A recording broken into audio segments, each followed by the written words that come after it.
সম্প্রতি টানা বৃষ্টি ও উজান থেকে নেমে আসা পাহাড়ি ঢলে মৌলভীবাজারের মনু ধলাই ও কুশিয়ারা নদীর প্রতিরক্ষা বাঁধের একাধিক স্থানে ভাঙন দেখা দেয়। এতে সদর, রাজনগর, কুলাউড়া, শ্রীমঙ্গল ও কোমলগঞ্জ উপজেলার বিভিন্ন গ্রাম প্লাবিত হয়। পানিবন্দী হয় ৩ লাখেরও বেশি মানুষ।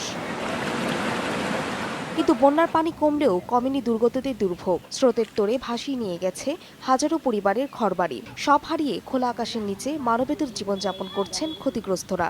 এ অবস্থায় সরকারের কাছে পুনর্বাসনের দাবি জানিয়েছেন তারা। আমার ধান চাল যা আছিল সম্পূর্ণ সব লইয়া গেছে। 3টা গরু আমার পরিবার বাড়ি, কিচ্ছু গরুর বার করছি না, কিচ্ছু নিতামও পারছি না গরুর। তোমরা যেতে পারেন আমার ঘর খান ঠিক করি আল্লাহর ওয়াস্তে আমারে দিতে। আমি বড় ও শোয়া পড়ছি।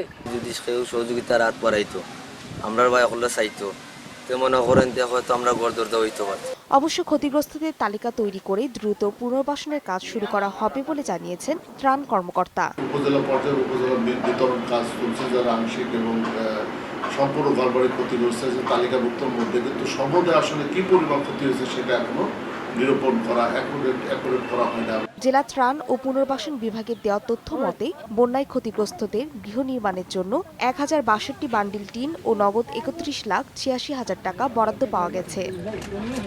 সময় সংবাদ, মৌলভীবাজার।